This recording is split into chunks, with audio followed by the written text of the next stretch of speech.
The political elites are going to do what they're going to do. They're telling you exactly what's going to happen. Right now, you have the opportunity to take your capital and move it somewhere else. And before that opportunity is blocked, you need to move your capital into something where you control your own destiny and not somebody in Brussels or your particular nationalistic government capital.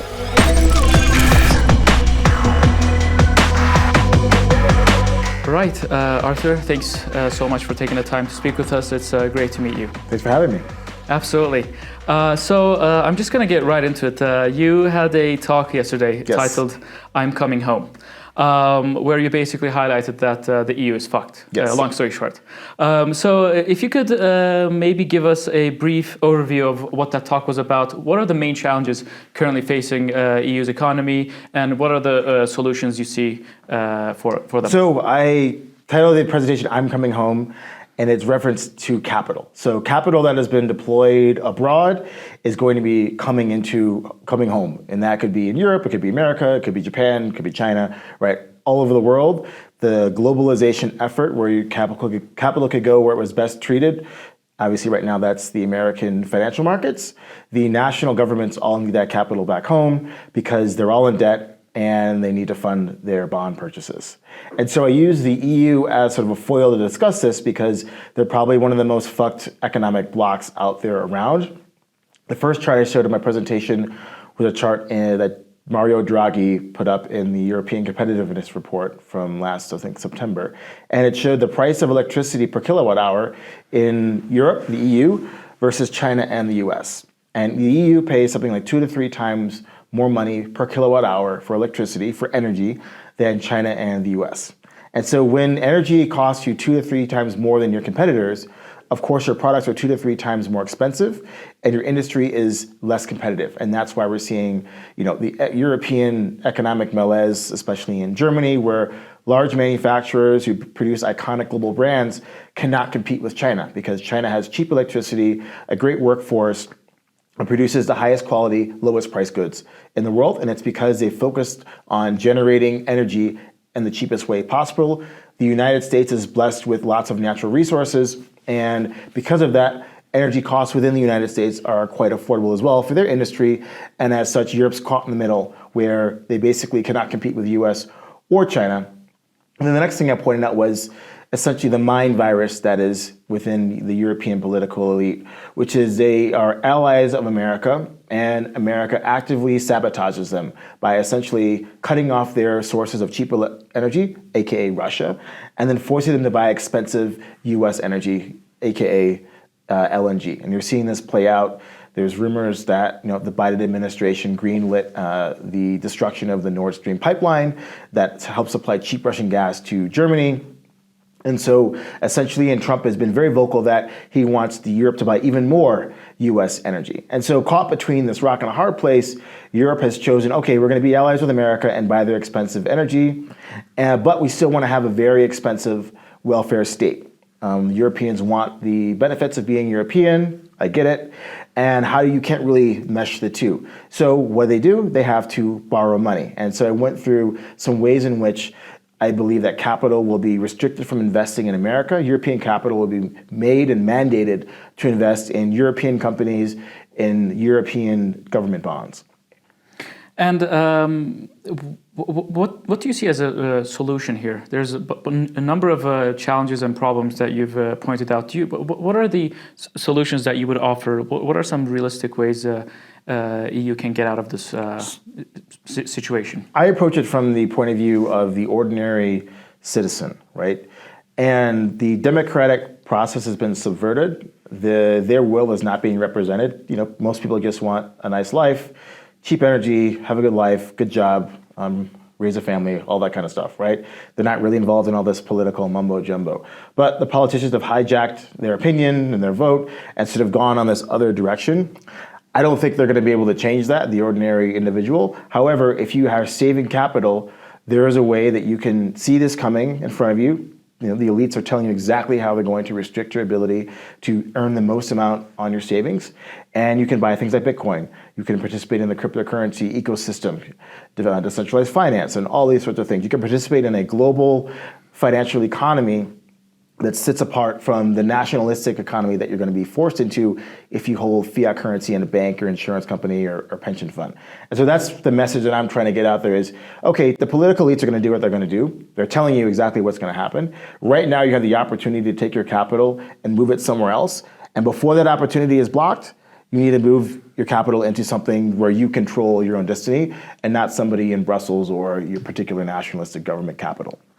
Understood. So I guess the final message you had yesterday, get out, you were talking about the capital, remove the capital and bring it on chain, for instance, correct. Right? Could that be interpreted as actually physically get out of EU? I'm not saying, people have lives, they like where they live, maybe you just live in Switzerland or a nice mountain country. Do you want to leave? Probably not. But at least you can protect your assets from inflation, protect your assets from the debasement of your national currency by holding crypto. And then obviously when you need to use fiat to pay your bills, use fiat to pay your bills, but at least you're protecting your savings. So I want to talk about the markets. You predicted that the crypto market will peak mid-March of this year, followed by a severe correction. Can you share insights into the indicators or factors that are driving this forecast? So first off, I usually get most of these wrong. That's sort of how I'm approaching this. However, while I don't know when the peak will be, I've actually turned a little bit more bearish recently, and that's mainly because of how I see the 10-year U.S. Treasury trading. For whatever reason, a yield above 5% seems to cause financial dysfunction starting in the United States and in the global markets, for whatever reason. And we've seen as the Fed has started cutting rates in September of last year that the 10-year yield bottomed at about 3.6%. Now it's at, I think, like 4.7%. All the while the Fed is cutting rates. But inflation globally is quite sticky, especially in the United States. And I think that we're on the cusp of a mini bond riot where you're going to get yields above 5%. Somebody's going to blow up in the U.S. financial system. I don't know who, I don't know when. But we know what the response is. The response is printed money. And so I think Bitcoin being the only free market in the world where anyone can participate and express their opinion about the future is telling us, by the way it's trading, yields are rising in the US and Bitcoin is sort of struggling a bit. It reached 108,000. We haven't really retaken that level. We're flirting with the $100,000 level. It looks a bit toppish to me. I think if rates continue rising, Bitcoin is going to tell us that there's some sort of financial disturbance coming. Obviously, if you are like me and you don't use a lot of leverage, it doesn't really matter because you know what the response is. The response is printed money. The response is, let's flood the world with dollars or euros or yen or whatever it is. And Bitcoin will trade much higher into the future, but we could experience some, short-term pain. That's what I sort of see coming in, with my fund Maelstrom. We've raised a bit more US dollars and putting them in Athena, earning very good yields on chain. But we're a bit light on our crypto risk. We're still net long, but we are lightening up our portfolio a bit. Do you have any time horizons or like price predictions for at what point Bitcoin will be trading, or like Ethereum, any altcoin price predictions and time horizons you would offer for us? So I think if we get some sort of risk-off scenario and some sort of mini financial crisis driven by, plus 5% yields in the U.S. 10-year Treasury, I think Bitcoin could trade in between 70 to 80,000, very briefly, and then make its way back up. My call for the end of 2025 is $250,000 of Bitcoin. Kind of guess a random number. It's a nice whole number, $250,000. So it sounds nice. We basically hit about 100,000 last year, so that's kind of where I'm at on sort of Bitcoin. On the altcoin space, obviously altcoins will follow as everyone with Bitcoin feels rich and they go and they buy altcoins. And I don't have any specific targets on coins. Obviously, we're very bullish on Athena, which is probably one of our largest holding in our portfolio, and Aptos, which is our layer one bet. But again, that's just because we hold those in our portfolio. I think they'll do quite well into the end of the year. Recently, Mo, of course, stepped down, and that caused some troubles in the ecosystem, or like the price action primarily.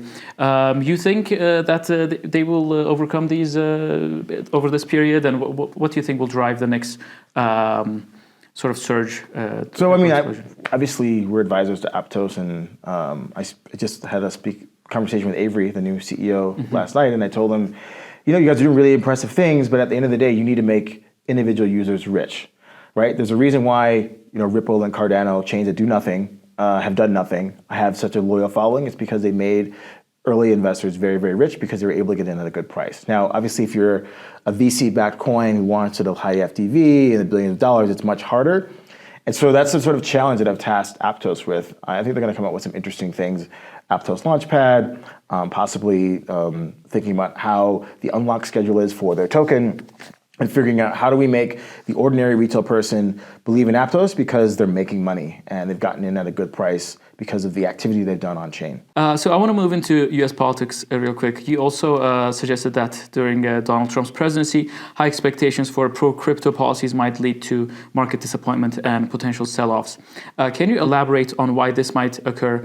And do you think Trump will fail to deliver on his promises? So I think that everyone in crypto believes that they're the most important person in the world.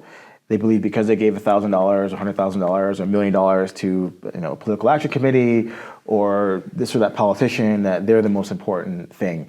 And therefore, their particular thing they need from a regulation is going to be enacted.